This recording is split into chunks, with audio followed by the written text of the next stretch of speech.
Well, my question is since there's a huge initiative in California for this $3 billion stem cells initiative, and I'm sure that Massachusetts is undergoing the same kind of revolution, what are the generalized technical problems for scaffolding stem cells as therapy? Sure. So if I understand the question correctly, what are the challenges for making a scaffold for stem cell therapy? Well, that's one of the things we've been using. Also, you know, you can use the same scaffolds that I mentioned with stem cells. I mean, really, the issue with stem cells is you could basically use the kind of approaches that I talked about tonight, but the issue is cell source. So, I mean, just to pick an example, you know, if you're going to take the patient's own cells, it might take time to grow them up and so forth. It would be great if you could have a cell source, and that's what the stem cells can provide you for in any of these situations. And it's a source that hopefully you could turn into any one of these cells. And so maybe someday you could have a bank of the cells. So really, the scaffolding challenges are not unlike what I mentioned. In other words, and I would break that down into 2 or 3 categories. One, what's the right physical structure? Like if you wanted to do that plastic surgery, the right physical structure could be a nose. Then there's a molecular structure issue. Certain scaffolds are going to be better for certain cells attaching than others. And similarly, there's an issue of what's called differentiation.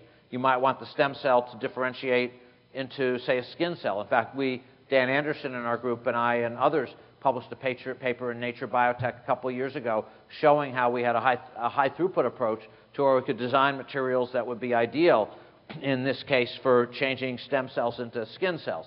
Could adapt it for other cell types as well. So the question is what molecular structures are best for changing the stem cell into the cell types that you need? And still something that's under a great deal of study.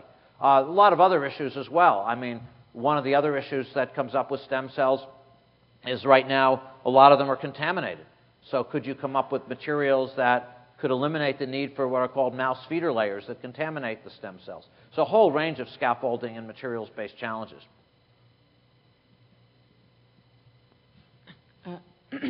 I'm very interested in your commercialization process and how you actually create great science into great business. And I'd like to know what are the key success factors in actually making the business happen and making the science a reality in terms of the patient.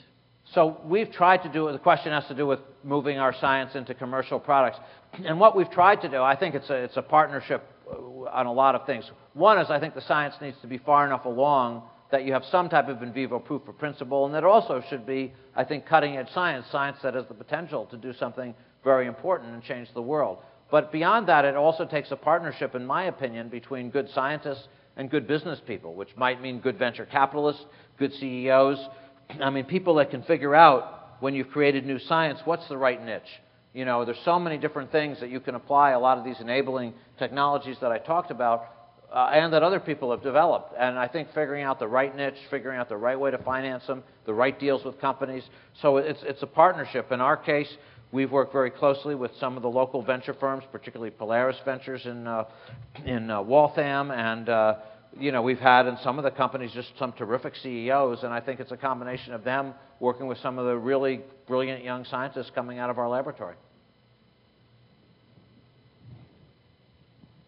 I was just wondering, how do you control the adhesion of these new scaffold structures or the new tissues that you make in general to the original body? So the question is, how do we control the adhesion to parts in the body? Well, a lot of times it has to do with which tissue we're working on. In other words, a lot of times we sort of physically implant them and they're sort of maybe wedged in, so to speak. Other times we've actually tied them in, like with sutures or things like that, so that they're, you know, it's kind of like doing, in a way, it's kind of like doing a surgical operation. And so we're really just supplying part of the thing that would occupy the space. And so you might suture it in, or you might implant it as you would if it wasn't, you know, a tissue engineered thing. If it was just like regular cartilage or whatever else it is, like you know, we've also done blood vessels, which we've sutured in. So a lot would depend on the tissue, but those are two of the ways. A lot of changes in chemical engineering since 1959, although there was some good stuff going on there on material science, polymers, surface chemistry, and so forth. My question is, I don't think I heard you say anything about computers or the internet during that whole talk. And so I'm curious, with this audience, a couple of comments about how that has impacted and aided and assisted your work. Well, I think I actually did mention computers when I talked about the microchip a little bit, but I would say that, you know, basically computers help our work. I think I mentioned also that we sometimes do modeling, and computers certainly help in doing that.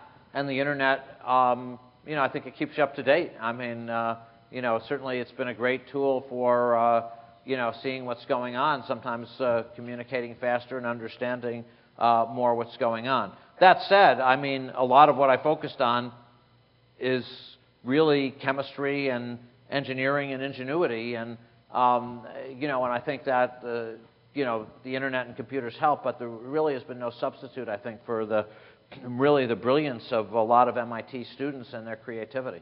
Folks, unfortunately, I think we're going to have to cut it off. We want Dr. Langer to make his plane. If you could, please join me in a round of applause. And thank you.